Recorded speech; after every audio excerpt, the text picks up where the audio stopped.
അമ്മേ ചതിച്ചു. ആ പാറുമ്മ കൊടിയും വടിയായിട്ട് ഇറങ്ങിയിട്ടുണ്ട്.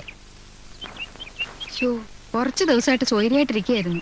എന്നിട്ട് എവിടെ? ഇത് റോഡ് കൂടി വരുന്നേ ഉള്ളൂ. ഇത് സംഭവിച്ചത് എന്താണെന്ന് വെച്ചാൽ ഡ്യൂട്ടി കഴിഞ്ഞിട്ട് ഞാൻ ഈ വഴിയാണ് വന്നത്. വഴിയിലോട്ട് വന്നപ്പം ഇവിടെ ഒരു കാർ പാർക്ക് ചെയ്തിരിക്കുകയാണ്. എന്റെ വീടിന്റെ വഴിയാണ്. അതെ, പകുതി വണ്ടി റോഡിൽ നടക്കുന്നത്, റോഡ് സൈഡിലും അവരുടെ വീട്ടിലോട്ട് ചേർത്തോ അല്ലെങ്കിൽ വഴിയിലോട്ട് കയറ്റിയോ ഒന്നും അല്ല ഇട്ടേക്കുന്നത്. ഇപ്പൊ എങ്ങനെ ഇരിക്കണം? ഞാനത് ശ്രദ്ധിച്ചിട്ട് ഞാൻ വീട്ടിലോട്ട് ഇറങ്ങിപ്പോയി. ചെന്ന അമ്മയോട് ഇക്കാര്യം പറഞ്ഞു. അപ്പൊ ഞാനത് കാണാൻ കൊള്ളരുതാത്ത രീതിക്കുള്ള ഒരു കാര്യമാണ് കണ്ടത്. നീ എന്താണ് ഉദ്ദേശിക്കുന്നത് വത്സ?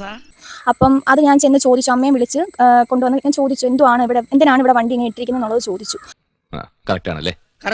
ഇത്ര മുന്നിൽ എങ്ങും ഇറങ്ങി പോകാൻ പറ്റാത്തൊരവസ്ഥ. ഞാൻ ജോലി ചെയ്യുന്ന സ്ഥാപനത്തിലാണെങ്കിലും എന്റെ ഫ്രണ്ട്സ് ആണെങ്കിലും എല്ലാവരും സത്യാവസ്ഥ എന്നെ അറിയാവുന്നവർ എന്നോട് കാര്യങ്ങൾ ചോദിക്കുന്നുണ്ട്, എന്താണ് സംഭവിച്ചതെന്നുള്ളത്.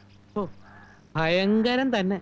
കണ്ണീര് തുടച്ചിട്ട് കുറച്ചുകൂടി വിശ്വസിക്കാൻ തോന്നുന്നു. ആള് വീഡിയോ ഇട്ടു. അപ്പം ആ വീഡിയോയ്ക്ക് നടക്കുന്ന കാര്യങ്ങളെ നാട്ടുകാർ അറിയുന്നുള്ളൂ. അതിന് മുന്നേ നടന്ന കാര്യങ്ങൾ എന്തുവാന്നുള്ളത് എനിക്ക് മാത്രമേ അറിയത്തുള്ളൂ. ആ രഹസ്യം ഈ ഭൂമിയിൽ രണ്ടാമതൊരാൾ അറിയില്ല.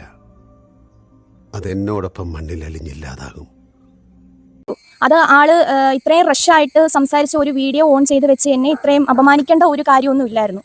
കിട്ടേണ്ടത് കിട്ടിക്കഴിഞ്ഞാൽ തോന്നേണ്ടത് തോന്നാൻ ഇത്തിരി സമയം നല്ലതാ. ഹസ്ബൻഡ് ആൻഡ് വൈഫാണെന്നുള്ളത് ആൾ എന്നോട് പറഞ്ഞില്ല. ആള് വീഡിയോയ്ക്ക് ലാസ്റ്റ് സോഷ്യൽ മീഡിയയോട് മാത്രമാണ് പറയുന്നത് ഹസ്ബൻഡ് ആൻഡ് വൈഫാണെന്നുള്ള കാര്യം. എന്നോട് പറഞ്ഞില്ല. ഞാൻ ആരാണോ? വീടിന്റെ മുൻവശം ആയതുകൊണ്ട് എനിക്ക് ചോദിക്കാനുള്ള റെസ്പോൺസിബിലിറ്റി ഉണ്ടായിരുന്നു. ഞാൻ ചോദിച്ചു. ഒരു ഇന്ത്യൻ പൗരൻ എന്ന നിലയിൽ എന്റെ മൗലികാവകാശ അതെനിക്കൊരു ബുദ്ധിമുട്ടായിരുന്നു. ഞാൻ ചോദിച്ചു, വീടിന്റെ വഴിയിൽ എന്തിനാണ് വണ്ടി കൊണ്ടിട്ടിരിക്കുന്നത്, ഇതിനകത്ത് എന്തുവാന്ന് ഞാൻ ചോദിച്ചു. അവരുടെ ആവശ്യം തനിക്ക് അനാവശ്യമായിരിക്കും. അത് പറഞ്ഞതിനാണ് ആൾ ഇത്രയും റഷായിട്ട് എന്നോട് ബിഹേവ് ചെയ്ത് എന്റെ അനുവാദം കൂടാതെ എന്റെ വീഡിയോ എടുത്തിട്ട് സോഷ്യൽ മീഡിയ മൊത്തം പ്രചരിപ്പിച്ച് എനിക്കൊരു ഇതായിട്ട് ഇപ്പം മാറിയിരിക്കുന്നത്. ഇപ്പം എനിക്കൊരു കാരണം ഭയങ്കരമായിട്ട് ഞാൻ ഡൗൺ ആയിട്ട് നിൽക്കുകയാണ്. ഇപ്പം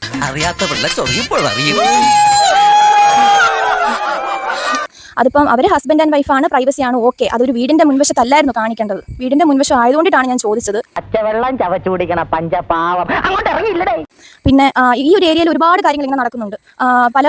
ഇവരൊക്കെ ചോദിച്ചാൽ തന്നെ അറിയാം. ഈ ഒരു ഏരിയ എന്ന് പറയുന്ന അങ്ങനത്തെ മോശകരമായിട്ടുള്ള ഒരുപാട് കാര്യങ്ങൾ പിടിക്കുകയും അങ്ങനെ പറഞ്ഞു വിടുകയും വെട്ടി പറയുകയൊക്കെ ചെയ്തു. അങ്ങനെ പറഞ്ഞു വിട്ടിട്ടുള്ള സ്ഥലമാണിത്. നിങ്ങൾ ഇത്രക്കാരാണെന്ന് ഞാൻ വിചാരിച്ചില്ല. അല്ല സാർ, അത് വേണ്ട, ഒന്നും പറയണ്ട. ആ തെറ്റ് ചെയ്ത് എന്തോ എനിക്ക് മനസ്സിലാവില്ല. ഞാൻ ചോദിച്ചതാ, ഞാനൊരു കാര്യം ചോദിച്ചു, എന്തിനാണ് വീടിന്റെ വഴിയിൽ മുന്നിൽ കൊണ്ട് ഇട്ടിട്ട് ഇതിനകത്ത് പോയി കാണിക്കുന്നത്? അത് കാണിക്കാൻ കൊള്ളാത്തത് ഒരു വീടിന്റെ മുൻവശത്തല്ല കൊണ്ടിട്ട് ചെയ്യേണ്ടത്.